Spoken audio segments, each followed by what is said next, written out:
Hello, everyone. Welcome to the pre-show for today's Coffee and Real Estate live stream. Just going to go through and make sure everything is working. There we go. Audio is working there. So clearly Facebook is working. Let's see if we are currently live elsewhere. I always love when I have these last minute.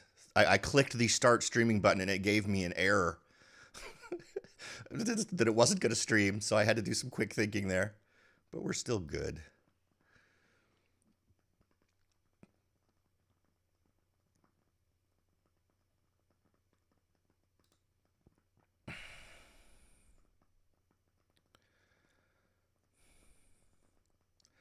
Well, it looks like on YouTube it's set to go live at 10, but it is not yet. I'm surprised. I always thought YouTube would kind of go first. Anyway. All right. We're also live on LinkedIn. Let's see if we're currently live there.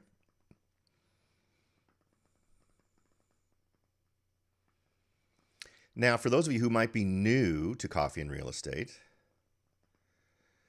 this is an opportunity for you to ask me questions. I'm a real estate broker in the state of California, right here in Morgan Hill, California, which is in Silicon Valley, and Santa Clara County is sort of the greater area. But we cover all the numbers for Santa Clara County in general. We do a quick pass over San Jose, and then we get a little bit more detailed into Morgan Hill. And as of this month, we'll also be adding Gilroy. I had so many folks asking for Gilroy data. I thought I'd go ahead and start doing that. One reason why I don't do a similar review of just the San Jose data is San Jose is just so gigantic. And it's usually better to do, I think, more targeted market analysis. But if folks would really like to see that kind of stuff, I am totally good to go. And it looks like we are live on LinkedIn. So that's good news. And I believe Twitter. I believe we're live on Twitter. Now we're going to get into the actual meat of the show once we hit 10 a.m. So I want to thank those of you who have arrived already for taking time out of your Saturday morning. Now today we are enjoying, I'm trying to remember the name of the coffee I've got this time around. I believe it's called Black Death, or Death Wish coffee, I think is what I've got going on here. So I've got a wonderful chunk of that. Now, in other interesting news, this will also be the first show where I am folding in a whole lot of feedback I got. There were some folks who were saying it was difficult to sometimes know which data I was talking about. The way I presented the data before was on a spreadsheet. Not very sexy. So today will be the very first sexified version of real estate data, and I hope everyone enjoys that. I've got some great tools that I've brought to bear here to make this a more interesting experience.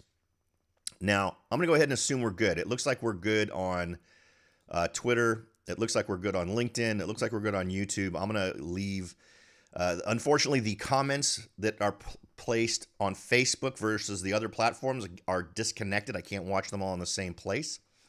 But I do have it set up so that I can watch both. So if you ask a question, please feel free to do so in whatever medium you're using, whether it's YouTube or LinkedIn or Twitter or Facebook. Feel free to ask any questions that come to mind as we go through the data. Happy to try and answer for you. Or if you've got questions about other communities, we can always load up the usual stuff here in terms of doing some market searches. We can use realtor.com. I can use my magical real estate agent tools that I have access to. So we can do whatever you like in terms of, let's see, in terms of getting data on various areas. I know I had someone interested in Salinas a couple of shows ago, and we went ahead and took a look at those. And I still encourage folks to use realtor.com simply because I really love the bird's eye view that you can get that I've talked about in past shows, where if you go to the map view and you do a search basically on the properties that you're interested in, you can get an idea of what's going on in just about any market by you zoom into the point where you don't just get a dot. You get the little white box that tells you how much the property is listed for. And then next to it will either be nothing or a red arrow or a green arrow. Red arrow is a price increase and a green arrow is a price decrease. Did I say that correctly? Red arrow, price increase, up, an upward change in price, and a green arrow is a downward change in price or price reduction. And it's a great way to look at any market. So if you're someone who's, let's say you're just trying to figure out where you've got the most competitive edge as a buyer, that's a great tool to be able to just, without getting into nitty gritty and reading tons and tons of listings, just get a feel for it. Are more homes being dropped in price in this market, which might mean I might have more leverage as a buyer, or are sellers able to increase their price, or are lots of folks increasing their prices? So feel free to use that. I think that's one of the best tools out there in terms of cool stuff. We're coming up on 10 a.m., which is when the show will officially start. For those of you just joining, I do appreciate you. Interesting. All right. So apparently I can reply to all of you. The only ones I'm seeing here, though, in terms of comments I can see. So maybe you can't comment on Twitter. But I do see Twitch. I see, which I forgot I was even streaming to Twitch, YouTube and LinkedIn. But I can only see your comments on LinkedIn. I can't type back at you, or you won't see my typed back. Just because of the way this show tends to flow, I usually answer your questions live by talking back to you, not by typing in the chat. Unless you stay after the show ends. Sometimes that happens. And folks will stay and we'll chat a little bit more in the chat after we get going. All right, so we are ready to go. I'm going to go ahead and go live now on Facebook. All right. So welcome to it, folks. If you are here from Facebook, welcome to the August 2022 Coffee and Real Estate live stream. We are, as usual, enjoying some coffee. I believe this month I am sporting, and it wasn't a Death Wish coffee, I think is what it's called. I bought myself a bag of it to try it out. Dark roast, really good stuff, actually.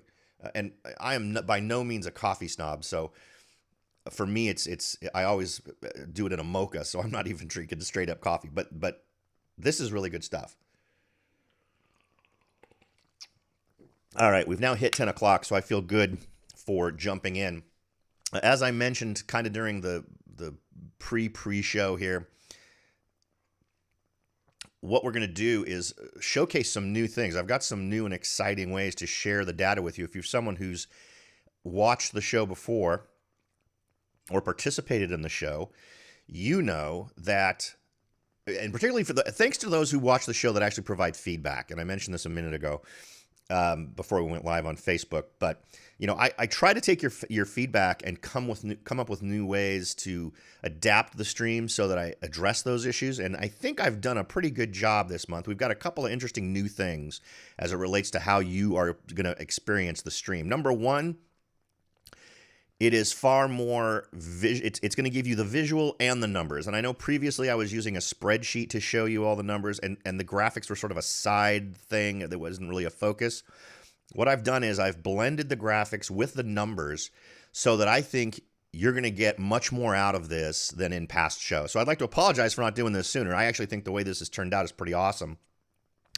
But I think you'll be able to get a lot more out of it. In addition to that, I've also added Gilroy. I had a few folks ask if I could add Gilroy to the usual routine. So I'm happy to do that. So I've done that. So now we do the 10,000 foot view where we cover Santa Clara County, and then side by side compare San Jose, Morgan Hill, and Gilroy. Then we go into a little bit more nitty gritty detail on Morgan Hill. And I'm also prepared to go into nitty gritty detail on Gilroy if folks want to do that, or if we have time for it.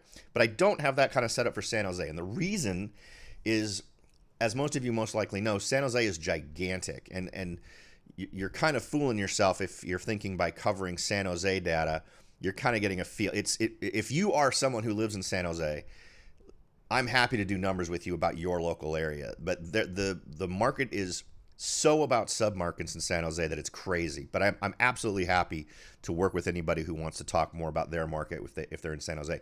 Whether you're in West San Jose, over near where I went to high school at Limbrook, or whether you're in downtown San Jose at San Jose State, where I went to college, or in East San Jose. And each one of those areas, totally different from the other in terms of demand, prices, who's in charge, buyers or sellers, those kinds of things. Okay. So I feel like we're ready to go. If you have any comments, please feel free to share them. As I mentioned a moment ago, the comments I get are unfortunately, the Facebook comments are separated from all other comments, but I will be able to see your comments if you submit them via Facebook, YouTube, Twitch, or LinkedIn. I won't respond via the text chat, but I will respond verbally to any questions that I see. So I'm making an effort to make sure that the chat is right here, front and center, so that I am not missing it. Now let's go ahead and jump in. And I've got what I think is going to be interesting for you. Now, this is the new and improved way of presenting this data to you. So let's see what you think. And as usual, we're going to talk about the total homes on market. These are the homes that were available during the month of July. And we've got and there's also some other interesting things I can do here. One other thing that folks complained about was you weren't sure what I was talking about. So now I can make it abundantly clear what I'm talking about. If we want to talk about Santa Clara County or we want to talk about San Jose. Right now, let's just take a look at the general numbers here. Now in Santa Clara County, and remember, this is looking back to the same month last year. So this is July of 2021 compared to July of 2022. And in Santa Clara County, the total inventory is up 28.6%. In San Jose, it's up 42.6%. In in Morgan Hill, it's up 21.2%. And in Gilroy, it's up 59.4%. So I find it interesting that we've seen the biggest increase in inventory in Gilroy. And I'm going with a theory here, which honestly doesn't really hold up once you compare it to San Jose. But again, San Jose is one of these places that's so varied. I want a house made out of chewing gum, bubble gum. Well, you know what? Maybe they've got house printing now. So, you know, you could just load that into the house printer and get your house out of bubble gum. All right. That was a comment from Gary on YouTube. Thanks for joining, Gary. All right. So what's interesting about Gilroy is the statistic that we're sort of looking at here seems to be increasing as you head south. Right now, Morgan Hill has also sort of already been a little bit weird. The demand on Morgan Hill has been a little bit higher even than in San Jose in many markets. But now, when you get a little further, just outside that bubble of distance that folks are willing to drive, we start to see a bigger increase in the inventory in a place like Gilroy.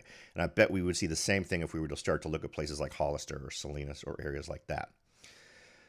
All right. Next, new listings. Now, these are homes that were listed in the month of July. So a seller signed a listing agreement, decided it was time to put their home on the market.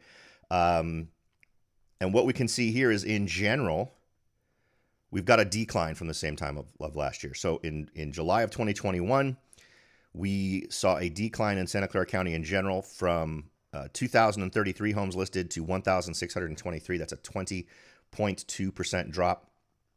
San Jose saw a 14.8% drop, and Morgan Hill saw a 19.7% drop. Interestingly, Gilroy saw an increase of 8.8%. So the Gilroy number sort of speaks to me saying there are sellers who are sort of looking at what the market's doing and thinking it's time to take their profit out. It's time to sell at the top of a market. It's interesting that new listings are down so much in Morgan Hill. I wouldn't have expected listings to be down this much. But I think there's also that element that's been in play here forever of folks concerned about being able to get the next home, right? If you're someone who's looking to sell your home, or you're planning to sell your home at some point, but you're not planning on leaving the Bay Area, those kinds of market stresses play into it in terms of folks deciding, I'm not going to go on the market now because my market would be bad. That me as a buyer, I would get in a position where I don't feel like I'd be able to find a home that I like because the inventory is where it is. But the ironic thing is inventory is actually up. So if we go back,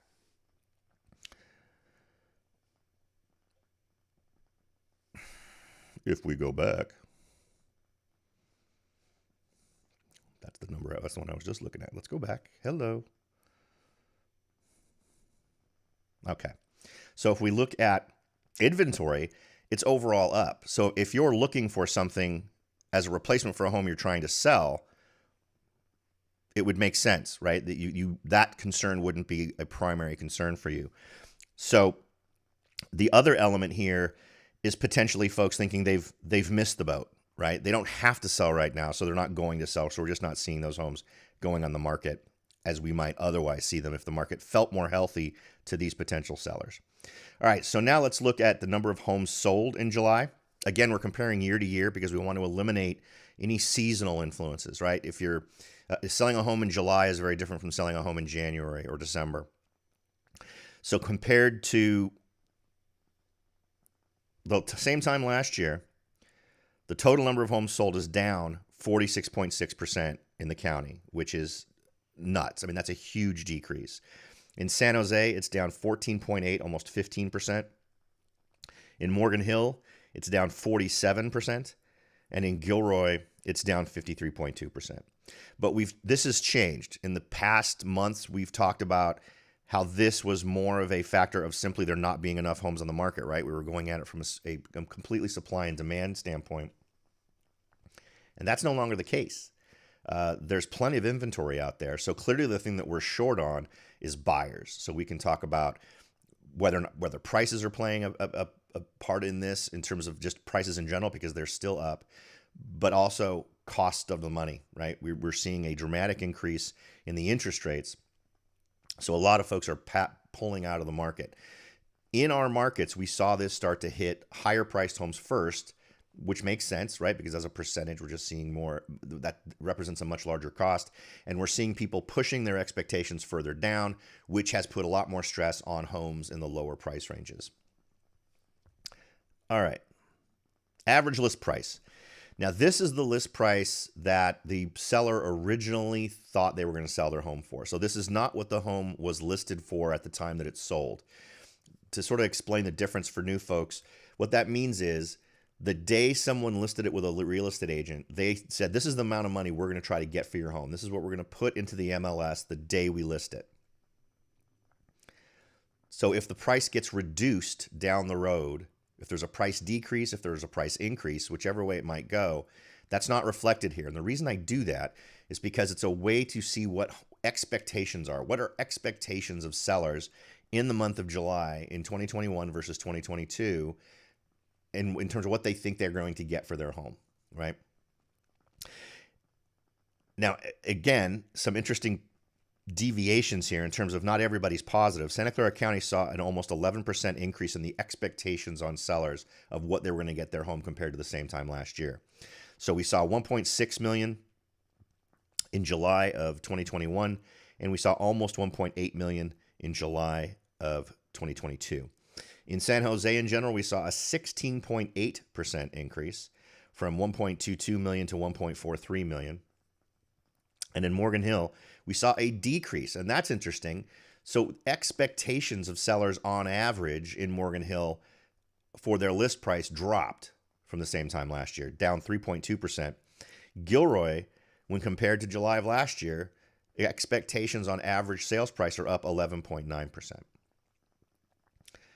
So I'm not real sure why. I think one issue here is in Morgan Hill, as I've mentioned before, the sample size is really small. So just a handful of homes can make a big difference in the average numbers that we look at. But I don't think this is out of line. The folks that I am talking to are interested in potentially selling their homes. They don't have crazy expectations.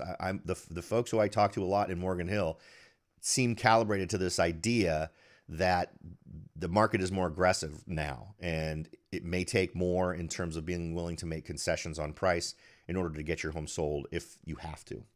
All right. Average sales price. Now, this is what the home actually sold for. This is obviously, again, comparing July of 2021 to July of 2022. And in Santa Clara County, we saw a 4.8 increase in the sales price of homes on average, going from about just shy of 1.7 million to 1.77 million. In San Jose, California, we saw a 3.3% increase, going from 1.3 million to 1.343. And in Morgan Hill, we saw a relatively big jump, 26.9%. And again, this brings up the examples of, let me just, because I've actually got some other numbers on this one. This actually is explained by the fact that we actually sold a couple of super expensive homes. I think there was actually one home that was in the upper range that skewed this number up. If we were talking about real numbers, we'd probably be on par with these other communities in terms of the 3 to 4% range. Now, I actually did a separate Morgan Hill market analysis for July that I published earlier this month.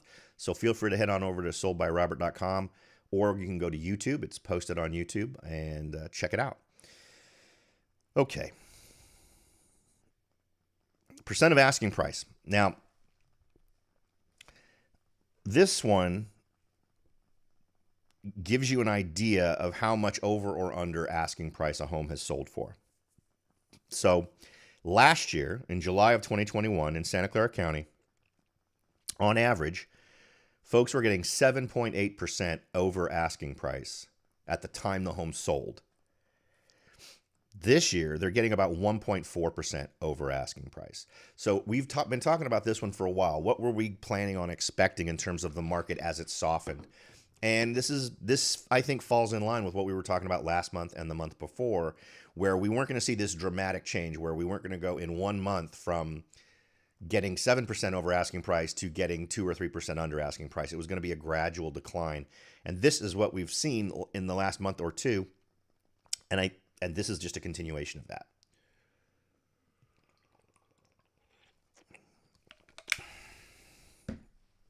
Okay, so 5.9% down from the same time last year for Santa Clara County in general. In San Jose, we've gone from getting 8.1% over asking price to getting 1.4%. So exactly the same across Santa Clara County and San Jose in terms of what they're getting in July of 2022. And that overall was a 6.2% decrease on that number between those two time periods. Morgan Hill is down 5.1%. They were getting 5.2% over asking price last year in July. This year, they're getting just under it, 99.8%. And again, this one is skewed a little bit.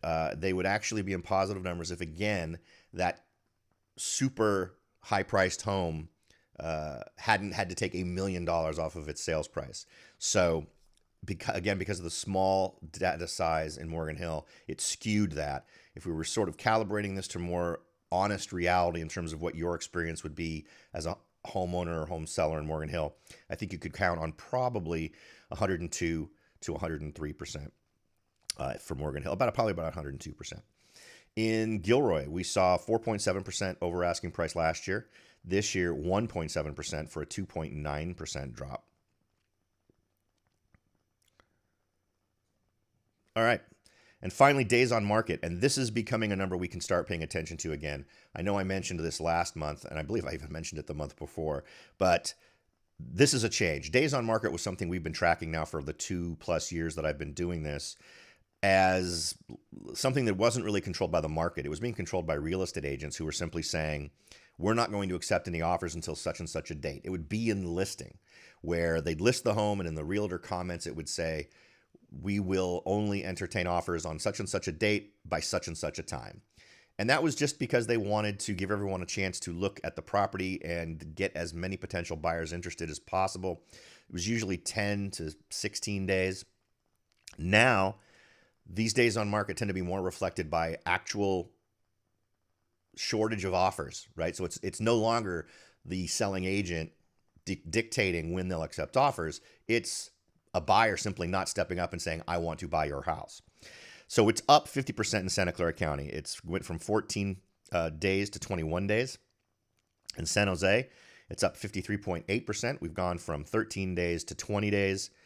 And in Morgan Hill, It's up from 13 to 35, which is a 169.2% increase. And again, as other folks report these numbers, you need to understand the reason why that is that super expensive home that I mentioned before, it was on the market for 300 and something days.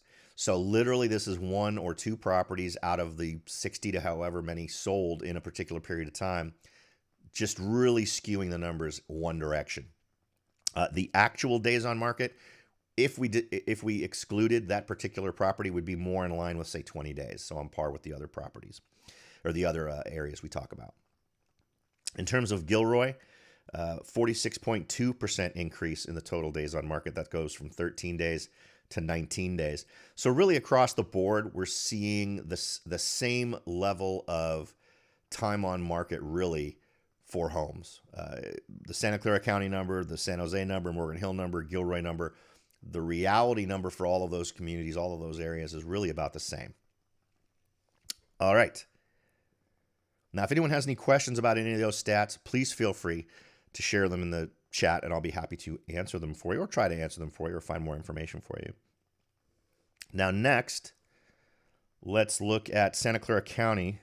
Just looking back now. Now, we're not looking at this month compared to the same time last year. We're looking back over our shoulder, over the months, to try to spot trends. And the first one we're going to look at is the total number of active listings. And for Santa Clara County, we did see a dip last month, but a increase this month.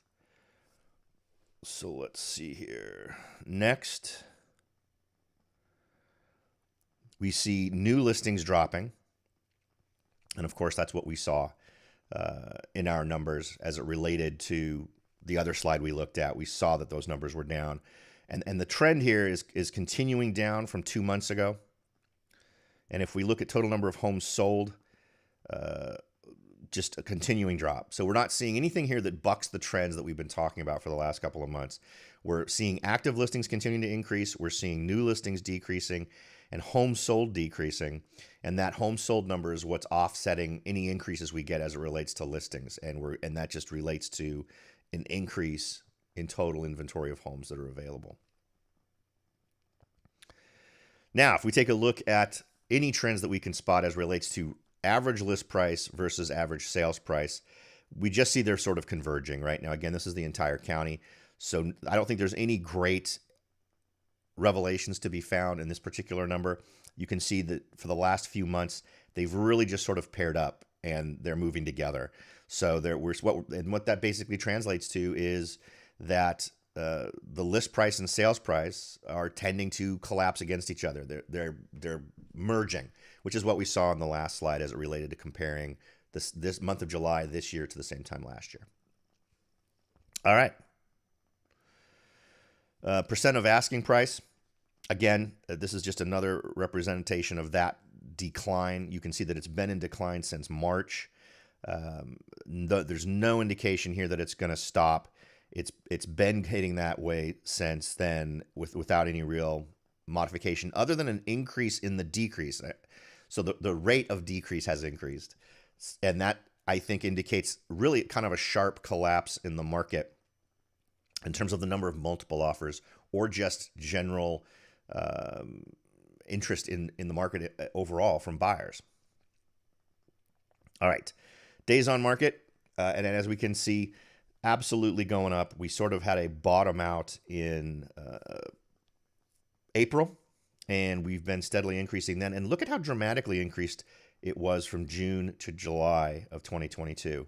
And I don't think we're going to see that slowing up. I think that's going to be a continuing trend. So if you're a seller, calibrate yourself to being on the market longer. It's going to take a while for these houses to find the right buyers. But it also emphasizes, I think, the importance of not just doing whatever they've been doing, right? In terms of the agent that you're going to choose to help you get your home sold.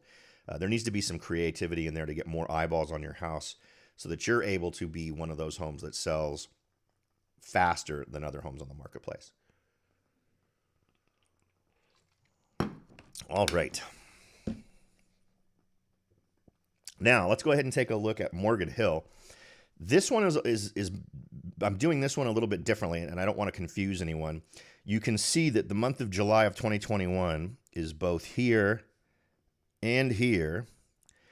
And the only reason I did that was so that you could side by side compare the same time last year to this year, just so that it's visually easy for you to pick it out. And again, this is about the trend. What it sort of collapses them all together, and that 21.2% is the same a comparison of the same time last year. So we're already sort of covering the Morgan Hill same time last year number, but just in a slightly different way. Now, as you can see, the trend on total active listings peaked in June, and then in July, we got a pretty substantial drop.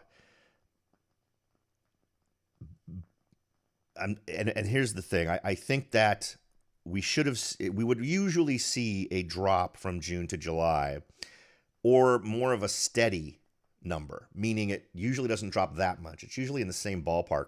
But I'd say we've seen a pretty substantial drop just in terms of looking back over previous months in terms of inventory in Morgan Hill. Okay. New listings, again, down. We're seeing 57 homes were listed in July. And look at that drop. We saw from March to June, numbers in the 90s in terms of listings. And then July, we saw this dramatic drop, which I actually, again, I think it's not unusual to see things start to fade off a little bit. It's normal to see April, May, June as hot months, but we just don't usually see that much of a decline from June to July as we've seen in this month. In terms of homes sold, again, a dramatic decrease. 44 homes sold in July of 2022 versus 83 last year. And the trend is continuing down since April. So this is not a one-off. This is a genuine trend that we're seeing in the market in Morgan Hill. Average list price down 3.2% from the same time last year. And again, these are all stats we already looked at. But you can see that they've been sort of, because what we want to look for here is trends as we look over our shoulder at past months. And it's just been a general decrease. But also, whenever we look at numbers like this, as I said before, make sure to remember that we're talking about a market that has not thousands of data points, right? We've got less than 100 data points. And that means that any one or two properties can kind of skew it. So in a graph like this, it's better to sort of just average out to see what the general trend is. And in this case, it feels like we have a very flat trend happening in Morgan Hill right now as it relates to list price. Average sales price. I think we've got a little bit of an increase here in terms of the trend. So it's still in the upward direction, but it is the rate at which is it increasing is definitely lower than it was in past months. And we had a 26.9% increase there. Percent of list price. Now, if I'm not mistaken,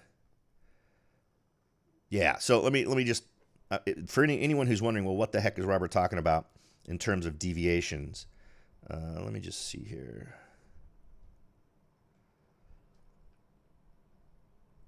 All right. Sorry about that. I just realized I had some notes here to try to make it more clear. These are numbers that I've actually, in some cases, adjusted to take into account the outliers. Let's see here. Okay, so the market is still beating seller expectations despite the rest of the market really not doing that. A property sold for $6.8 million after 275 days at $1 million below asking price. So this value is artificially high due to the high amount of the sale. And if we exclude the highest price sale, the average becomes $1.54 million. This is still higher than the average list price by 16.3%. So I wanted to make sure and cover that for you. In terms of percent of list price, 99.8% is the first time since July 2020 that Morgan Hill homes sold for less than asking price on average. But again, if we adjust this for the reality of the properties that are being sold, we would see it being more around 101 to 102%. Okay, days on market, 35 days a huge increase, but also due to two homes that were on the market for 325 days and 275 days. The number would be 23 days if we eliminate the large outliers. This would be more in line with what we are seeing in the county, and I think more realistic expectations. If we use 23 days, that would be a 76.9% decrease or increase in the number. All right. So now for the first time, we've never really covered Gilroy numbers before, but I had enough folks ask about it that I thought I would go ahead and let you check these out, let you see them. 101 days on the market for July of 2022, which is a 57.8% increase. And again, for Gilroy, the trend is up. Interesting that we had sort of a flat performance between May and June, but we are starting to see a backup of inventory in Gilroy as well. In terms of new listings, 71 new listings in July. Really interesting that we didn't see more in June. That's when the markets tend to get a little hotter. We saw 95 in May. So I'm wondering if we saw an earlier, well, we did. The numbers show we saw an earlier showdown in Gilroy, but I can't help but wonder why that is. And it simply could be that folks were waiting for the right time or were concerned, had those concerns that we've talked about before about where do I go from here? If I sell here, I still have to buy somewhere in this marketplace in order to have a new home and be able to continue to work where I work. It's interesting how many people that I've talked to, a far bigger number of them are either retirees, folks who are going to retire, or folks who are looking for an exit out of the area entirely. And I think that is an interesting reflection of this, where one of the reasons why so much of this is happening is because folks not wanting to then have to buy in the same market. But also the reality of inventory numbers hasn't yet been reflected in prices. We haven't seen prices dropping. So I think when we start to see prices actually dropping, that's when we'll start to see buyers come back to the market. So the question at this point is, for all of these marketplaces, whether we're talking about Santa Clara County overall or San Jose or Morgan Hill or Gilroy, at what point do price decreases compared to the same? At what point do we start to see price decreases compared to the same time last year, where we get zero price growth from the year ago to today? Because I think that actually is probably going to have to happen before we start to see these inventory numbers drop. Because then the money has to come from somewhere, right? The buyers are paying more because of interest rates. So if you want to sell a home at a certain price point, if you've seen a compression of the buyer market downward, and your home is now left up in this market where the average buyer isn't able to buy, it's going to depend. We're going to have to see a crossroads of sellers that absolutely have to sell, deciding at some point we are now going to reduce our prices because of the way the market is. We just don't have a choice. All right, total homes sold. Look at that. A very clear trend in Gilroy. April of 2022, just heading straight down until July of 2022, to the point where in just a few months, we've got almost half the number of homes selling that were selling just a few months before. And then, of course, it's down 53.2% when compared to the same time last year. Average list price up 10.56% from the same time last year.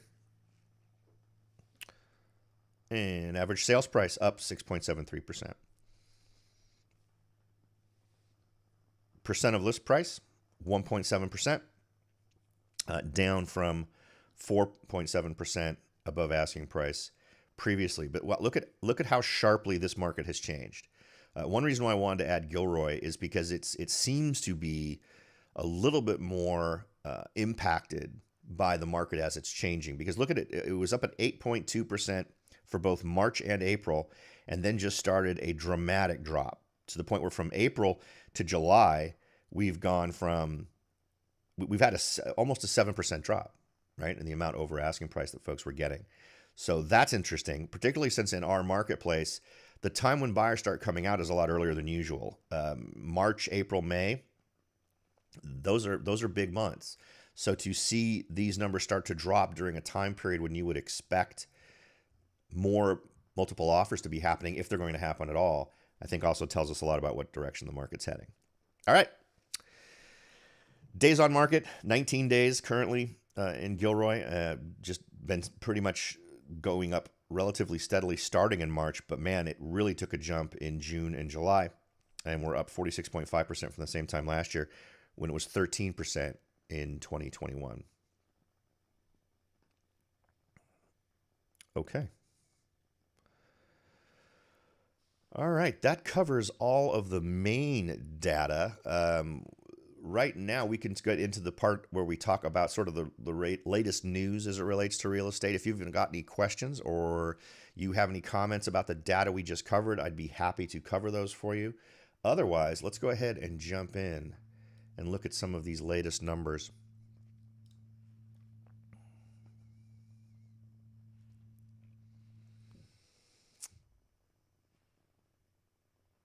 And let's see here.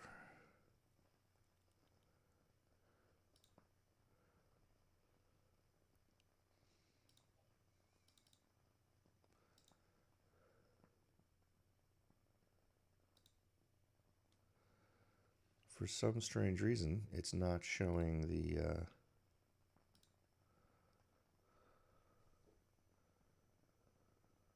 That's weird. It's not showing it, and I don't know why.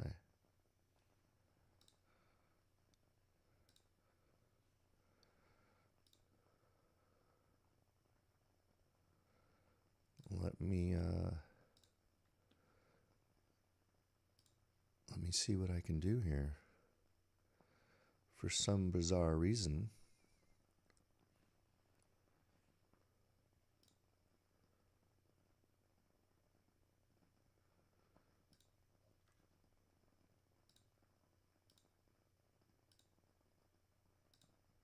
oh, there it is. Okay.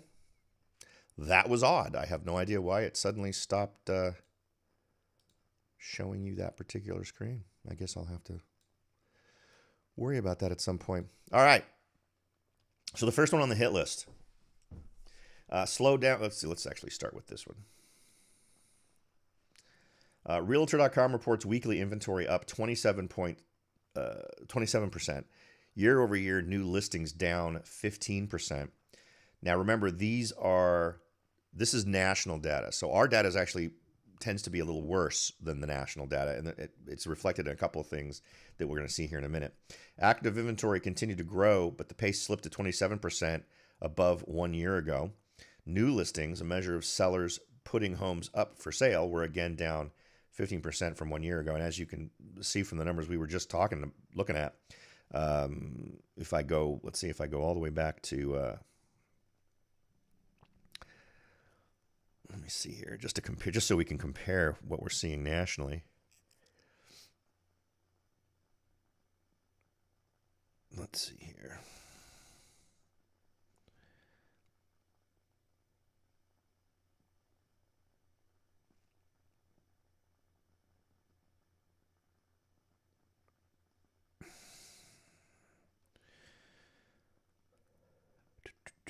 Hold on, sorry.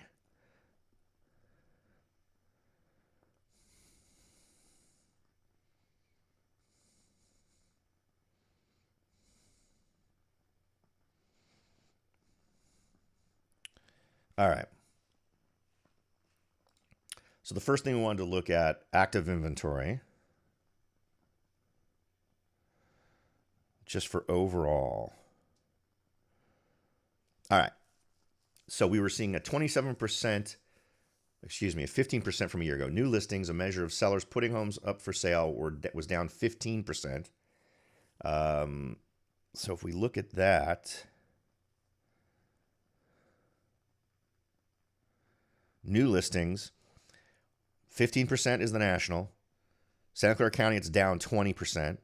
San Jose, it's down 14% or 15%. Morgan Hill, it's down 19.7%, and in Gilroy, it's up 8.8%. So Gilroy's sort of bucking the trend there. But that shows sort of our relationship to the national numbers that we're seeing. All right.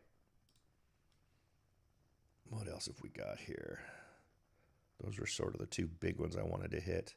Slowdown in showing suggests a further decline in existing home sales in August. I would absolutely say my anecdotal ground truth is absolutely backing that up. I have an awful lot of folks looking for homes, but I'm finding a far smaller percentage of them are setting up regular viewings. And I know a couple of them are absolutely serious buyers. These are folks who are pre-approved. They're checking the listings every day. But when I check in with them, I think there's a sense of anticipation that things are going to get better for them as time goes on. So I think one reason why we're not seeing showings and we're not seeing offers being put out there is that, at least in my local markets, and these are folks looking in San Jose, Morgan Hill, and Gilroy, the perception is that they are going to see better prices around the corner for them. Let's see. The 7-day average showings read are currently off 22% from 2019. Why we're comparing it to 2019, I don't know. But just anecdotally, I think that this is an interesting observation that definitely holds some water. Next, these are the least affordable housing markets in California and the Bay Area. This is one I thought I'd just throw in there since it was so local to us. Housing affordability declined in all 9 Bay Area counties in the second quarter of 2022, according to the report from the California Association. By that measure, in the Bay Area, only 18% of home buyers could afford to purchase the $1.495 million median-priced home in the period from April to June. That price would require a minimum qualifying annual income of $337,000 to make a monthly payment of $8,430, which includes taxes and insurance on a 30-year fixed-rate loan with a 20% down payment. So just insane numbers. They go through all of them here. We don't need to go through every single one of them, but sort of realizing that number is a bit nuts. In the Bay Area, Alameda, Napa, and San Mateo counties were in a 3-way tie for the lowest housing affordability rate, with only 15% of households able to purchase at a median-priced home, single-family home. San Mateo County, a person would need a minimum income of $512,000 to afford a median $2.27 million priced home. Solano County is the most affordable, requiring $140,000 a year annual household income for a median-priced home.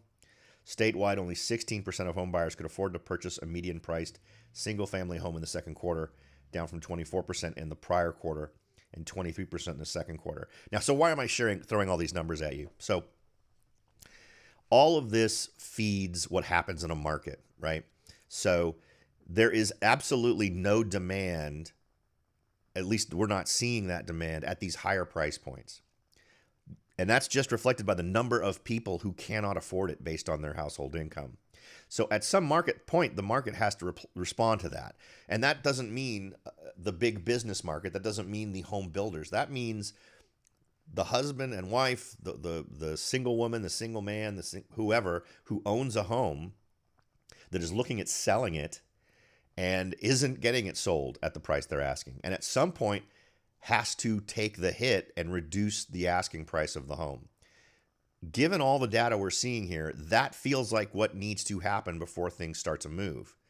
I'm not sure that even if interest rates were not to go any higher than they are right now, or if they were even to go down a little bit, I'm not sure how much that would draw buyers back, unless we saw a dramatic drop in interest rates.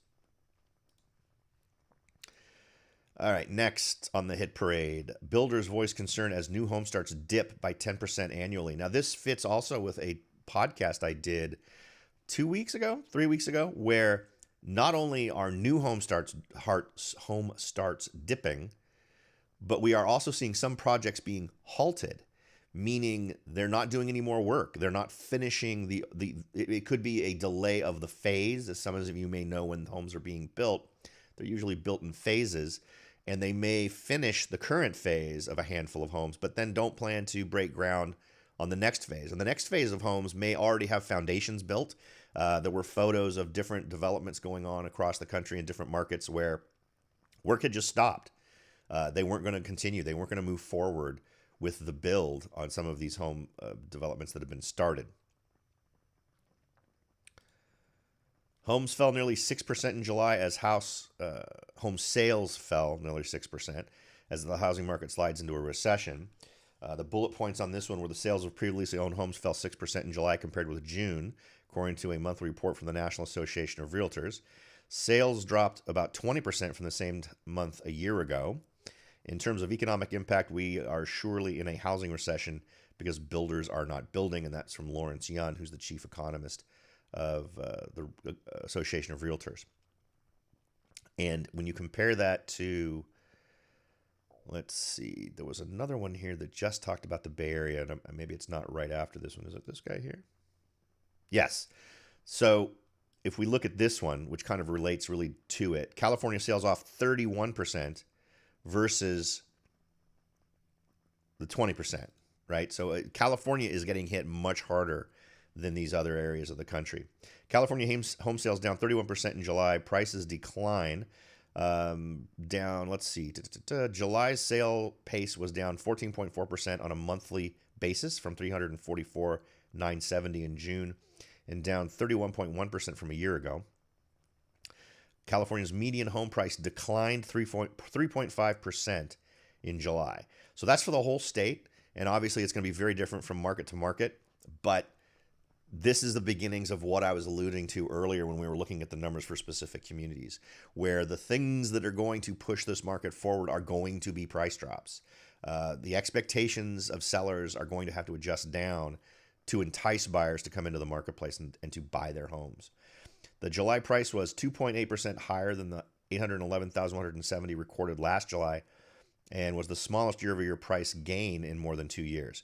So, as we've talked about before, again, it's about a decline in the rate of increase until at some point it's not an increase anymore. It actually starts to become a decrease when compared to the same time last year.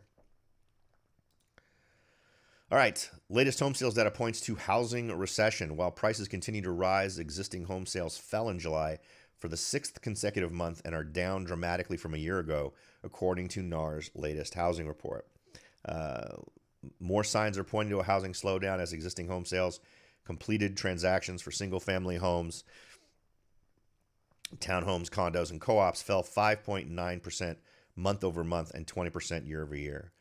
There really wasn't any other super interesting numbers here. First-time buyers accounted for 29%, down slightly from 30% a year earlier. All cash sales comprised 24% of transactions, up from 23%. Regional breakdown. Let's go ahead and take a look at the West. Sales fell 9.4% month over month to an annual rate of 870,000, down 30.4% from a year ago. Median price 614,900, an 8.1% jump year over year. So, but even that is not, that 8.1% may be a jump in median price, but it's a slowdown when compared to past years. Over 500,000 jobs were created last month. Here's the catch. So I'm not going to get too deep into this. The last podcast I did, so last Monday's podcast, and if you want to check out the podcast, you can find it at therebelbroker.com or at soldbyrobert.com, and then just click the link to the podcast. This is a podcast I've been doing since 2007 where we talk about whatever the latest news is. But a couple of shows ago, 2 weeks ago, I was talking about the latest unemployment data and thinking, well, maybe this is a good sign. And I failed to take my own advice from a decade earlier when the same sorts of numbers were being thrown around. And then when you look more into it, you realize there's some bad news there. If you're going to rebuild a real estate market, one of the first places you need to start is a robust middle class, people with full-time jobs who can qualify to buy a home, right? If that's one of your goals, that needs to happen. So the problem is, let's see, while the unemployment rate fell to 3.5% overall, where's my ugly number here?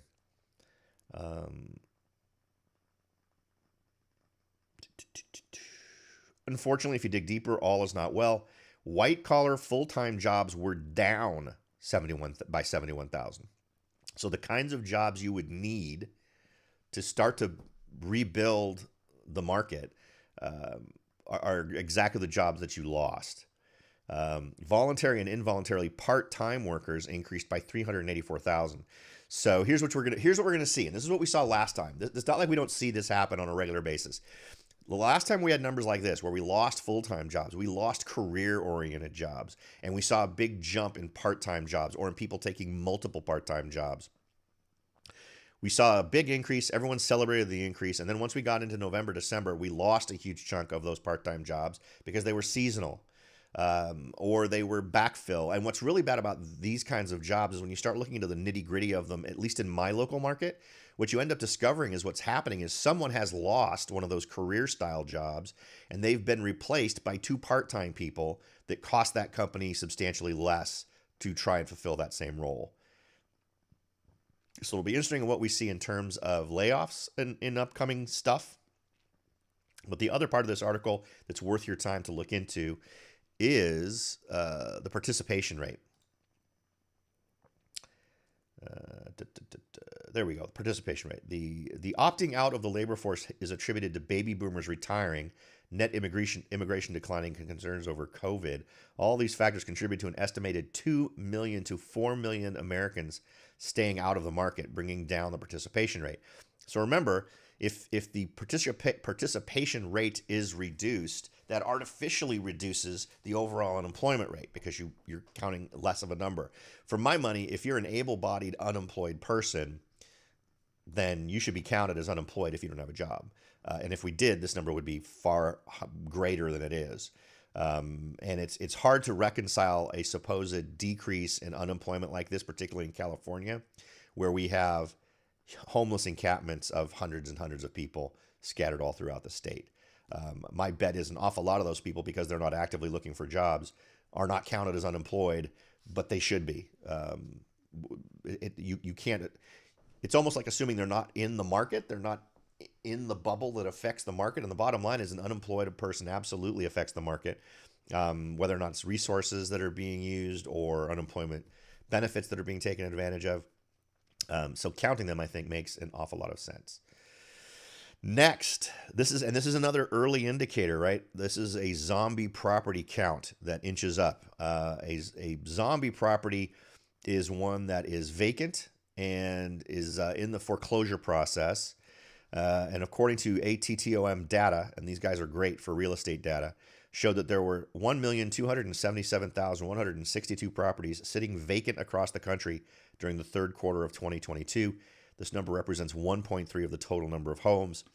They also found that there were over 270,000 residential properties in the country were in some point in the foreclosure process during the third quarter, a number up 4.4% from the second quarter and up 25.5% year over year. So that's a bad thing, and definitely indicates things that we should be worried about.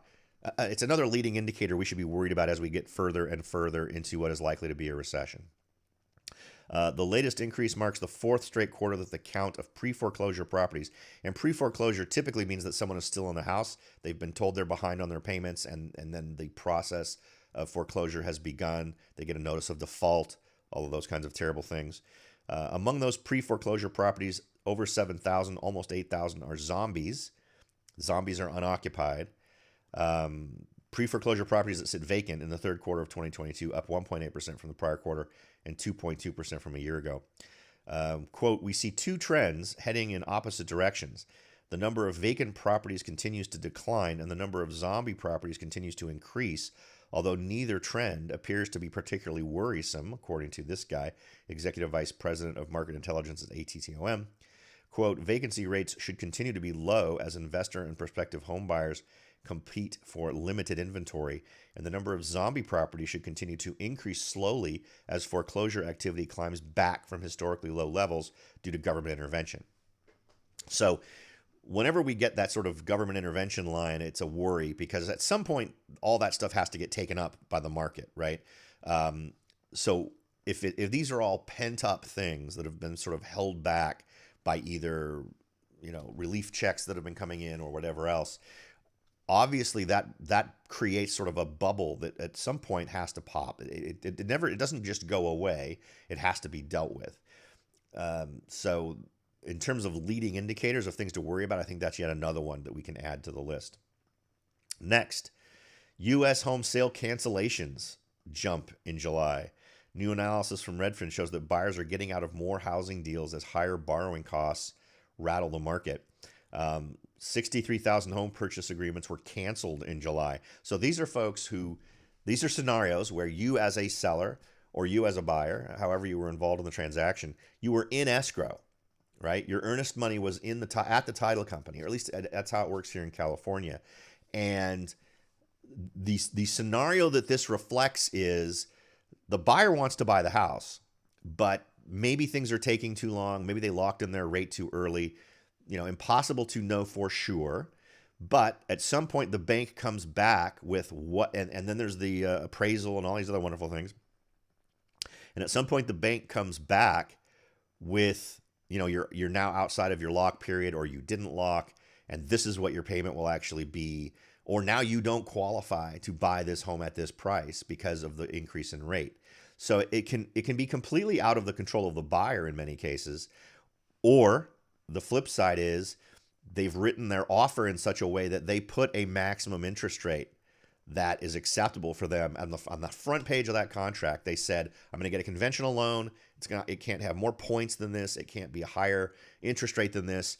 And over the course of what they've been doing, for whatever reason, that loan no longer conforms to those requirements in the contract. And so the buyer can get out. And if their realtor wrote the contract correctly, at no cost to them, right? Because also it's usually one of the contingencies is a loan contingency. So you as a seller recover nothing in those situations because the contract is written so that that's a condition. And if that condition isn't met, it's not the fault of the buyer. It's the market affecting their loan. So you end up having burned up whatever amount of time as a seller with that particular buyer. Now you're back on the market trying to sell your home where the market is likely softer now than it was when you accepted the offer from your buyer, right? So in terms of sellers looking at buyers and trying to figure out what offers to accept, I think you need to explore strategies with your real estate agent to deal with this. And there's a variety of ways you can do it. Obviously, pre-qualifying your buyers is super important. If you're the listing agent or if you're the home seller, making sure to tell your realtor that you expect them to pre-qualify them and talk to the lender and find out what the parameters of the loan are to get some traction on what might happen. The other thing is to continue to market the home until all contingencies are released. And this is something that in markets like this, when I'm selling someone's home, that is usually something I will put into the agreement and just spell out, we're going to continue to accept backup. You can always accept backup offers, but you can continue to market it as an available home until all contingencies are released. And that needs to happen. And too many real estate agents just sort of step back. Once that offer has been accepted, too many just sort of assume everything's going to work out great because many of them haven't been real estate agents long enough to realize it doesn't always work just because the market's been crazy for so long. In a real balanced market, there are challenges. So my strong suggestion for anyone out there who's selling is to make sure that your listing agent is also soliciting backup offers for the property, continuing to market the property, continuing to do what they were doing to get the property in front of as many people as possible until all those contingencies are released. Now, even then, it doesn't guarantee that that's going to close. But if all contingencies are released and the buyer backs out, at least you can recoup some of that cost by keeping the earnest money deposit. And in California, there are limits to that. So, you're not going to, if they've done an earnest money deposit that is 3% of the purchase price, then that's what you'll be able to recover. Anything higher than that, and you can't keep the money over that amount. So, all right. What else do we have here? We're creeping up on the end. We have a nothing. Why is there nothing? Oh, all right. Well, that's still I wanted to. All right. So two more. So finally, I wanted to do the usual plug of my website. If you're interested in getting a free estimate of your home's value, you can simply start typing here and you will get, it'll pop up. So if we do 1, 2, 3, I wonder if Easy Street even exists. East Ash. Obviously it'll pop up with your address and you can get a free online estimate of your home's value in today's market. If you'd like to start your search for your next home, this is where you can get going with that. If you want to look in Morgan Hill, you can start your search, decide what kind of property you're interested in, give a minimum and maximum price. And once you go to the results, you'll be able to tweak that search even more. So feel free to take advantage of either of those tools. They are great for getting started. And if you're someone who just wants to know what's going on with the market, you can subscribe to one of these searches so that you can constantly see what activity is going on in your local area. And you can even dial it down so that it's just right in your immediate neighborhood so that you get a feeling for what's happening in your local market in terms of number of homes listed, number of homes sold, and you can track that yourself. Now, so as I mentioned before, one of the great ways to calibrate yourself to a market that you're looking at for the first time is to use the Realtor.com app. Let me get my, is my face going to be out of the way if I put it up here? Yeah, there we go. So we'll just put that over there. This is a great way to sort of zoom in, figure out what's going on with prices. If we're only interested in single family residential, and let's say you only want 3 beds or more or 2 baths or more, and let's say you don't want any of the 55 plus communities and you're not interested in pending or contingent, this is the Morgan Hill market right now. And what you want to look for is these. You can see the ones that are turning red as I hover over them. Here's a home that's listed for $2.25 million, and there's a green arrow down next to it. That means that's a recent price decrease. If its price had been increased, there would have been a red arrow pointing up next to it. Now, you can do this for anywhere in the country. I'm doing this for Morgan Hill, but anywhere where you live, whether you're in San Jose, Sacramento, Los Angeles, Wisconsin, wherever you are, this is what you want to look for. And if you see no red arrows, but all green arrows, that tells you that you're dealing with a marketplace where the trend is that home prices are in decline, right? And then you can zoom out and you can do this all over the place and notice that this is happening. And notice at some point you'll start to see red dots. When you see the red dots, you just zoom in another level and get a feel for that. But look at that. There are no red arrows at all. This is all green arrows, all price drops.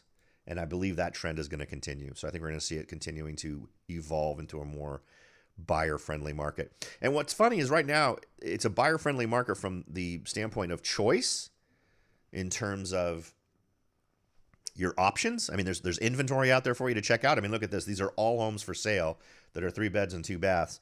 And let's go ahead and put a maximum price here of let's call it 1.2, which is probably, in the ballpark of quote unquote average. And that's what you have available.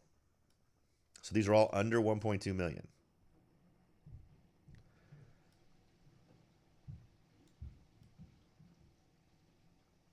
So feel free to use that. I think there's no other site that does it that way, that gives you that sort of easy visual cue. But if you're an investor, this is an excellent tool for even you're looking at a market you're not familiar with for the first time. It's a great way to sort of calibrate yourself to, like let's say one area I've been talking to people about lately is Stockton, right? So if we zoom out and go to Modesto or Stockton, or we're looking for something that we want to invest in,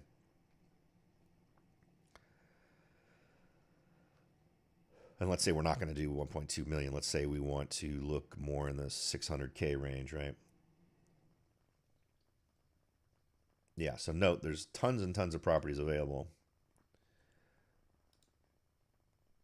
And you can get a feel for look at all the properties. The inventory is insane, but you can kind of get a feel for where most properties that are being dropped are located, right? Like right over here is an interesting area where we're not seeing a lot of price drops. Fewer price drops over here. So those would be first indicators on areas that might be more in demand than others, right? So it's a way to sort of calibrate yourself in a very broad, general way to different areas you might want to focus on as you start your search. And I would suggest this if you're a buyer who's relocating for business reasons, or where you're an investor. I think these are great ways to start using the tool to get your focus on areas that would represent a smart buy for you. Okay. We are at the hour. It's just a little after 11 now, so I'm going to go ahead and call it for today. I hope you all have benefited from this. Give me some feedback on the new way I'm presenting the data. It's definitely different from the olden days of just a month ago. I think it's a little bit more digestible and maybe a little bit easier to consume. So let me know what you think. If you'd like me to tweak it in other ways, happy to do that. Just give me a heads up, and I'll be happy to see what I can do on this end to make this more useful for you. Thanks again for listening, everybody. The goal, as always, is to leave you with more good information on the table than you invest in your time, and I hope we've done that today. Feel free to check out my podcast and other things that I post on my website relating to real estate. And if I can help you with any of your buying, selling, or investing efforts in my area or in Silicon Valley, please feel free to reach out. You can find me at soldbyrobert.com. Thanks again, everybody. Have a good one.